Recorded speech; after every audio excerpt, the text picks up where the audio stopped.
ಇನ್ನು ಶಿವಮೊಗ್ಗ ಮುಸ್ಲಿಂ ಹಾಸ್ಟೆಲ್ನಲ್ಲಿ ಸಮಸ್ಯೆಗಳ ಸರಮಾಲೆ ಕಂಡು ಬಂದಿದೆ. 20 ರೂಮ್ ಇರುವಂತಹ ಹಾಸ್ಟೆಲ್ನಲ್ಲಿ 70 ವಿದ್ಯಾರ್ಥಿಗಳು ವಾಸ ಮಾಡ್ತಾ ಇದ್ದಾರೆ. ಹಾಸ್ಟೆಲ್ನಲ್ಲಿ ಇರುವಂತಹ PUC ಡಿಗ್ರಿ ಇಂಜಿನಿಯರಿಂಗ್ ವಿದ್ಯಾರ್ಥಿಗಳು ಪ್ರತಿ ವರ್ಷ 9,000 ಬಾಡಿಗೆಯನ್ನು ವಿದ್ಯಾರ್ಥಿಗಳು ನೀಡ್ತಾ ಇದ್ದಾರೆ. ವಿದ್ಯಾರ್ಥಿಗಳಿಂದಲೇ ಹಣವನ್ನು ವಸೂಲಿ ಮಾಡಲಾಗ್ತಾ ಇದೆ. ವಕ್ಫ್ ಹಾಸ್ಟೆಲ್ನಲ್ಲಿ ಸಿಬ್ಬಂದಿಗಳ ಕೊರತೆ ಇದೆ. ಕುಡಿಯೋ ನೀರಿನ ಸಮಸ್ಯೆ ಕೂಡ ಇದೆ.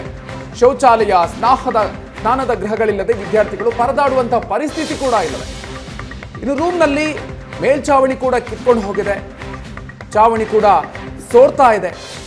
ವಾರ್ಡನ್ನಿಂದ ಕಿರುಕುಳ ಅಂತ ಕೂಡ ವಿದ್ಯಾರ್ಥಿಗಳು ತಮ್ಮ ಅಳಲನ್ನು ತೋಡ್ಕೊಳ್ತಾ ಇದ್ದಾರೆ. ಇದು ಶಿವಮೊಗ್ಗದ ಹಾಸ್ಟೆಲ್ನ ಪರಿಸ್ಥಿತಿ. ಮುಸ್ಲಿಂ ಹಾಸ್ಟೆಲ್ನಲ್ಲಿ ಈ ರೀತಿಯಾಗಿ ಸಮಸ್ಯೆಗಳ ಸರಮಾಲೆಯೇ ಇದೆ. 20 ರೂಮ್ ಇರುವಂತಹ ಹಾಸ್ಟೆಲ್ನಲ್ಲಿ 70 ವಿದ್ಯಾರ್ಥಿಗಳು ವಾಸ ಇದ್ದಾರೆ. PUC ಡಿಗ್ರಿ ಹಾಗೂ ಇಂಜಿನಿಯರಿಂಗ್ ಸ್ಟೂಡೆಂಟ್ಸ್ ಇಲ್ಲಿ ವಾಸ ಇರೋದು. ಪ್ರತಿ ವರ್ಷ 9,000 ರೂಪಾಯಿ ವಿದ್ಯಾರ್ಥಿಗಳೇ ಬಾಡಿಗೆಯನ್ನು ನೀಡ್ತಾ ಇದ್ದಾರೆ. ವಿದ್ಯಾರ್ಥಿಗಳಿಂದಲೇ ಬಾಡಿಗೆ ಹಣವನ್ನ ವಕ್ಫ್ ವಸೂಲಿ ಮಾಡ್ತಾ ಇದೆ. ಹಾಸ್ಟೆಲ್ನಲ್ಲಿ ಸಿಬ್ಬಂದಿಗಳ ಕೊರತೆ ಕೂಡ ಇದೆ. ಅದರ ಜೊತೆಗೆ ನೀರಿನ ಸಮಸ್ಯೆ ಇದೆ. ಇನ್ನು ಶೌಚಾಲಯ, ಸ್ನಾನದ ಗೃಹಗಳಿಗೆ ಸಂಬಂಧಪಟ್ಟಂತೆ ಕೂಡ ವಿದ್ಯಾರ್ಥಿಗಳು ಸಮಸ್ಯೆಯನ್ನ ಅನುಭವಿಸ್ತಾ ಇದ್ದಾರೆ. ಇನ್ನು ಮುಸ್ಲಿಂ ಹಾಸ್ಟೆಲ್ಗೆ ವಕ್ಫ್ ಹಾಗೂ ಅಲ್ಪಸಂಖ್ಯಾತ ಸಚಿವ ಜಮೀರ್ ಅಹ್ಮದ್ ಖಾನ್ ಅವರು ಭೇಟಿ ಕೊಟ್ಟರು. ವಿದ್ಯಾರ್ಥಿಗಳ ಸಮಸ್ಯೆಯನ್ನ ಆಲಿಸಿದ್ದಾರೆ ಸಚಿವರು. ಹಾಸ್ಟೆಲ್ ಸಮಸ್ಯೆಗಳ ಬಗ್ಗೆ ಸಚಿವರಿಗೆ ವಿದ್ಯಾರ್ಥಿಗಳು ದೂರು ಕೊಟ್ಟಿದ್ದಾರೆ. ಈ ಸಂದರ್ಭದಲ್ಲಿ ತಮಗೆ ಏನೇನು ಸಮಸ್ಯೆ ಆಗ್ತಾ ಇದೆ ಅಂತ ಹೇಳಿ ವಿದ್ಯಾರ್ಥಿಗಳು ದೂರನ್ನು ಹೇಳಿದ್ದಾರೆ. ವಕ್ಫ್ ಬೋರ್ಡ್ ಅಧಿಕಾರಿ ವಾರ್ಡನ್ಗೆ ಎಚ್ಚರಿಕೆಯನ್ನು ಈ ಸಂದರ್ಭದಲ್ಲಿ ಸಚಿವರು ಕೊಟ್ಟಿದ್ದಾರೆ. ಹಾಸ್ಟೆಲ್ ವಾರ್ಡನ್ ವಿರುದ್ಧ ಕ್ರಮ ಕೈಗೊಳ್ಳೋದಾಗಿ ಕೂಡ ಸೂಚನೆಯನ್ನು ಕೊಟ್ಟಿದ್ದಾರೆ ಸಚಿವರು. ಮೂಲಭೂತ ಸೌಕರ್ಯಗಳ ವ್ಯವಸ್ಥೆಯನ್ನ ಮಾಡುವಂತಹ ಭರವಸೆಯನ್ನು ವಿದ್ಯಾರ್ಥಿಗಳಿಗೆ ಸಚಿವರು ಕೊಟ್ಟರು.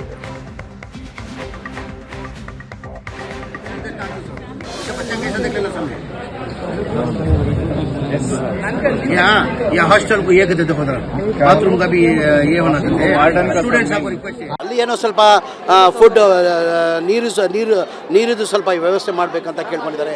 ಆಮೇಲೆ ಫುಡ್ ಮೆನ್ಯೂ ಪ್ರಕಾರ ಫುಡ್ ಕೊಡ್ತಾ ಇಲ್ಲ ಅಂತ ಹೇಳಿದ್ರೆ ಅವ್ರು ಡೈರೆಕ್ಷನ್ ಕೊಟ್ಟಿದ್ದಾರೆ. ಸೂಚನೆ ಕೊಟ್ಟು ವಾರ್ನು ಮಾಡಿದ್ದೀನಿ. ಅದಕ್ಕೆ ಕರೆಕ್ಟಾಗಿ ನೋಡಿಪ್ಪ, ಹಾಸ್ಟೆಲ್ನಲ್ಲಿ ಓದೋದು ಅದು ನಾನು ಹೇಳೋದೇನು. ಈಗ ಹಾಸ್ಟೆಲ್ ಬಡವ್ರ ಮಕ್ಕಳು ಪಾಪ ಅವ್ರು ಅಲ್ಲಿ ಅನುಕೂಲ ಇಲ್ಲ ಅಂತ ತಾನೇ ಇಲ್ಲಿ ಬರೋದು. ಹಾಸ್ಟೆಲ್ಗಳಿಗೆ ಅನುಕೂಲ ಇದ್ರೆ ಯಾರು ಬರ್ತಾರೆ ಹಾಸ್ಟೆಲ್ಗೆ? ನಮ್ಮ ಸ್ವಂತ ಮಕ್ಕಳು.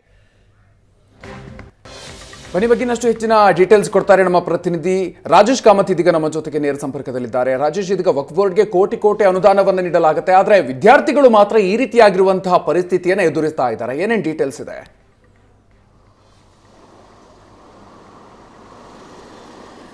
ಮಧುಕರ್, ವಕ್ಫ್ ಬೋರ್ಡ್ಗೆ ರಾಜ್ಯ ಸರ್ಕಾರ ಕೋಟಿ ಅನುದಾನ ನೀಡುವುದಷ್ಟೇ ಅಲ್ಲ, ವಕ್ಫ್ ಬೋರ್ಡ್ನ ಆಸ್ತಿಗಳಲ್ಲಿ ಸಾಕಷ್ಟು ವಾಣಿಜ್ಯ ಮಳಿಗೆಗಳಿದ್ದಾವೆ.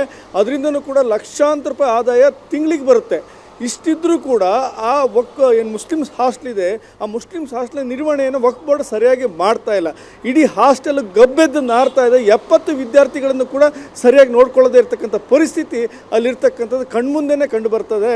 ಒಂದು ಹಾಸ್ಟೆಲಿನ ಶೌಚಾಲಯಕ್ಕೆ ಹೋದರೆ ಮೂಗು ಮುಚ್ಕೊಂಡೇ ಹೋಗಿರಬೇಕು. ಅಲ್ಲಿ ಟೈಲ್ಸ್ಗಳನ್ನೆಲ್ಲ ಒಡೆದು ಹಾಕಿರ್ತಕ್ಕಂಥ ಟೈಲ್ಸ್ಗಳಿದ್ದಾವೆ, ಅದನ್ನು ರಿಪೇರಿ ಕೂಡ ಮಾಡಿಸಲ್ಲ. ನೀರು ಸರಿಯಾಗಿ ಬರ್ತಾ ಇಲ್ಲ. ಎಲ್ಲ ಕಡೆ ವಾಸನೆ ಇರ್ತಕ್ಕಂಥದ್ದು. ಮುಂದ್ಗಡೆ ಎಲ್ಲಿ ಬೇಕಾದಲ್ಲಿ ಕಸಗಳನ್ನು ಬಿದ್ದಿದೆ, ಅದನ್ನು ಕ್ಲೀನ್ ಮಾಡಿಸೋರ ಗತಿ ಇಲ್ಲ.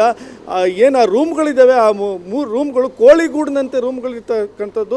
ಆ ರೂಮ್ಗಳಲ್ಲಿ 4 ಜನ ವಿದ್ಯಾರ್ಥಿಗಳನ್ನು ಹಾಕ್ತಾರೆ. ಅವರಿಗೆ ಸರಿಯಾದ ಬೆಡ್ಡಿನ ವ್ಯವಸ್ಥೆ ಇಲ್ಲ. ಅವರೇ ತಂದು ಬೆಡ್ ಹಾಕೋಬೇಕು. ಜೊತೆಯಲ್ಲಿ ವಿದ್ಯುತ್ ಏನು ಸಂಪರ್ಕ ಇದೆ, ಆ ವಿದ್ಯುತ್ ಸಂಪರ್ಕದ ಬೋರ್ಡ್ಗಳೆಲ್ಲ ಕಿತ್ತು ಬಿದ್ದು ಹೋಗಿದ್ದಾವೆ. RCC ಚಾವಣಿ ಯಾವಾಗ ಬೀಳುತ್ತೋ ತಲೆ ಮೇಲೆ ಅಂತ ಹೇಳಿ ವಿದ್ಯಾರ್ಥಿಗಳು ಬೈದಿಂದ ರಾತ್ರಿ ಮಲಗಬೇಕಾದ ಪರಿಸ್ಥಿತಿ ಇದೆ. ಯಾವುದೂ ಸರಿ ಇಲ್ಲ, ಯಾವುದೂ ಸರಿ ಮಾಡಿಸೋದಿಲ್ಲ. ಅಲ್ಲಿರ್ತಕ್ಕಂಥ ಆಡಳಿತಾಧಿಕಾರಿ ಏನಿದ್ದಾರೆ ಅವರಿಗೂ ಮತ್ತು ವಕ್ಫ್ ಬೋರ್ಡ್ ಅಧ್ಯಕ್ಷರೇನು ಸಫಿಯುಲ್ಲಾ ಇದ್ದಾರೆ, ಅವರಿಬ್ಬರಿಗೂ ತಾಳಮೇಳನೇ ಇಲ್ಲ, ಒಬ್ರಿಗೊಬ್ರಿಗೆ ಹೊಂದಾಣಿಕೆನೇ ಇಲ್ಲ. ಅವ್ರು ಹೇಳಿದ ಮಾತು ಇವ್ರು ಕೇಳಲ್ಲ, ಇವ್ರು ಹೇಳಿದ ಮಾತು ಅವ್ರು ಕೇಳಲ್ಲ. ಹಾಗಿದ್ದ ಮೇಲೆ ಇಲ್ಲಿರ್ತಕ್ಕಂಥ ಮೂಲಭೂತ ವ್ಯವಸ್ಥೆಗಳನ್ನ ಸರಿಪಡಿಸೋದು ಯಾರು ಅನ್ನೋದು ಕೂಡ ಒಂದು ರೀತಿಯ ಪ್ರಶ್ನೆ ಆಗಿದೆ. ವಿದ್ಯಾರ್ಥಿಗಳು ಅಳಲು ತೊಳ್ಕೊಂಡ್ರೆ ಅವ್ರನ್ನ ಟಾರ್ಗೆಟ್ ಮಾಡ್ತಾರೆ. ಟಾರ್ಗೆಟ್ ಮಾಡಿ ಅವರಿಗೆ ಸಮಸ್ಯೆಗಳನ್ನ ಉಂಟು ಮಾಡ್ತಾರೆ. ವರ್ಷಕ್ಕೆ 9,000 ಕೊಡ್ತಾರೆ, ಹಾಗೆ ತಿಂಗಳಿಗೆ 3,000 ರೂಪಾಯಿ ಅಂತ ಮೆಸ್ ಬಿಲ್ ಕೊಡ್ತಾರೆ. ಆದರೂ ಸರಿಯಾದ ಒಂದು ಊಟ ಕೊಡಲ್ಲ ಅಂತ ಹೇಳಿದೆ. ಬಡವರು ಮಕ್ಕಳು ಅಲ್ಲಿ ಬಂದು ಹೇಗೆ ಜೀವನ ಮಾಡಬೇಕು? ಇಂಜಿನಿಯರಿಂಗ್ ಓದೋರಿದ್ದಾರೆ, ಪದವಿ ಮಾಡೋರಿದ್ದಾರೆ, ಅವರಿಗೆಲ್ಲರಿಗೂ ಕೂಡ ಲ್ಯಾಪ್ಟಾಪ್ ವ್ಯವಸ್ಥೆ ಇದೆ. ಆ ಲ್ಯಾಪ್ಟಾಪ್ನಿಂದ ಕೆಲಸ ಮಾಡಬೇಕು ಅಂತ ಪ್ರಾಜೆಕ್ಟ್ ರಿಪೋರ್ಟ್ ಕೊಟ್ಟರೆ ಅಲ್ಲಿ ಮಾಡಲಿಕ್ಕೆ ಸ್ವಿಚ್ ಬೋರ್ಡ್ ಸರಿಯಾಗಿಲ್ಲ. ಇವರೇ ಬಂದು ವೈರಿಂಗ್ ಮಾಡಿಕೊಂಡು ಒಂದು ಬೋರ್ಡನ್ನು ಸಪ್ರೇಟಾಗಿ ಇಟ್ಕೊಂಡು ಕೆಲಸ ಮಾಡಬೇಕಾದ ಅನಿವಾರ್ಯತೆ ಇದೆ. ಅದು ಮುಟ್ಟಿದ್ರೂ ಕೂಡ ಕರೆಂಟ್ ಶಾಕ್ ಸಿಗುತ್ತೆ, ಗ್ರೌಂಡ್ ಇಲ್ಲ. ಯಾಕಂದರೆ ಆಲ್ರೆಡಿ ನೀವು ನೋಡ್ಬೋದು ಅಲ್ಲಿ ಇರ್ತಕ್ಕಂತಹ ವ್ಯವಸ್ಥೆಯನ್ನು ದೃಶ್ಯಗಳಲ್ಲೇ ನಾವು ನೋಡಿ ನಮಗೆ ಸಾಕಷ್ಟು ಬೇಜಾರಾಯಿತು. ಮಕ್ಕಳು ಈ ರೀತಿ ವಿದ್ಯಾಭ್ಯಾಸ ಮಾಡಬೇಕಾ, ಈ ರೀತಿ ವಿದ್ಯಾಭ್ಯಾಸ ಸಮಸ್ಯೆಗಳ ಮಧ್ಯೆ ಮಾಡಿದರೆ ಅವ್ರು ಇನ್ನೇನು ಮಾಡ್ತಾರೆ ಅನ್ನೋ ಒಂದು ಪರಿಸ್ಥಿತಿಯಲ್ಲಿ ಕಂಡು ಬಂದಿತ್ತು. ಹಾಗೆ ಇಡೀ ವಾಣಿಜ್ಯ ಮಳಿಗೆಗಳು 20ಕ್ಕೂ ಹೆಚ್ಚಿದೆ. ಒಂದೊಂದಕ್ಕೆ 15-20 ಸಾವಿರ ಬಾಡಿಗೆ ತೊಗೊಳ್ತಾರೆ. ಆ ಕಡೆ ಒಂದು ಮೊಬೈಲ್ ಟವರ್ ಹಾಕಿದ್ದಾರೆ, ಅದರಿಂದನೂ ಸಾಕಷ್ಟು ಬಾಡಿಗೆ ಬರುತ್ತೆ. ಇವೆಲ್ಲ ದುಡ್ಡು ಎಲ್ಲಿಗೆ ಹೋಗುತ್ತೆ, ಇದ್ರ ಲೆಕ್ಕ ಇಲ್ವಾ? ಹಾಗಾದರೆ ವಿದ್ಯಾರ್ಥಿಗಳಿಗೇನು ಖರ್ಚು ಮಾಡಲ್ವಾ? ಹೋಗಲಿ, ಇಲ್ಲಿ ಬಿಲ್ಡಿಂಗ್ ಇನ್ಫ್ರಾಸ್ಟ್ರಕ್ಚರ್ ಅಭಿವೃದ್ಧಿಗೆ ಏನು ಮಾಡೋದಿಲ್ವಾ ಅಂದರೆ ಏನು ಅದ್ರ ಬಗ್ಗೆ ಪ್ರಶ್ನೆಗೆ ಉತ್ತರ ಕೊಡುವಂಥ ಅಧ್ಯಕ್ಷರು ಕೂಡ ನನಗೆ ಗೊತ್ತಿಲ್ಲ ಅಂತ ಹಾರಿಕೆ ಉತ್ತರ ಕೊಡ್ತಾರೆ. ಆಡಳಿತಾಧಿಕಾರಿ ಕೈಗೆ ಸಿಗೋದಿಲ್ಲ. ಖುದ್ದು ಜಮೀರ್ ಅಹಮದ್ ಖಾನ್ ಭೇಟಿ ನೀಡಿ ವಿದ್ಯಾರ್ಥಿಗಳ ಸಮಸ್ಯೆ ಬಗ್ಗೆ ಅವರು ಎಷ್ಟು ಕೋಪ ಇತ್ತು ಅಂತ ಹೇಳಿದರೆ ಆ ವಿದ್ಯಾರ್ಥಿಗಳ ಸಮಸ್ಯೆಗಳು ಹೇಳ್ತಿದ್ದಂಗೆ ಆಡಳಿತಾಧಿಕಾರಿಗಳಿಗೆ ಎಷ್ಟು ಸಿಟ್ಟು ಮಾಡಿಕೊಂಡ್ರು. ಆದರೂ ಕೂಡ ಆಡಳಿತಾಧಿಕಾರಿಗೆ ಹೇಳಿದ್ದಾರೆ, ಸೂಚನೆ ಕೊಟ್ಟಿರೋ ವಾರ್ಡನ್ ಸಮಸ್ಯೆ ಆಗಿದೆ, ವಾರ್ಡನ್ ಕಿರುಕುಳ ಕೊಡ್ತಾರೆ ಅಂತಾರೆ, ವಾರ್ಡನ್ ಬದಲಾಯಿಸ್ತಾ ಇಲ್ಲ.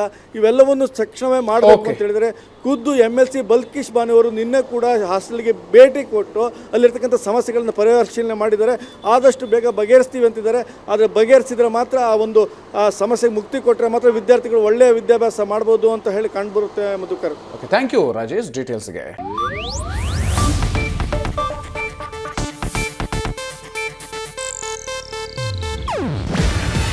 ಇದು ಏಷ್ಯಾನೆಟ್ ನ್ಯೂಸ್ ನೆಟ್ವರ್ಕ್ ಪ್ರಸ್ತುತಿ. ನೀವು ನೋಡ್ತಿದ್ದೀರಾ ಏಷ್ಯಾನೆಟ್ ಸುವರ್ಣ ನ್ಯೂಸ್.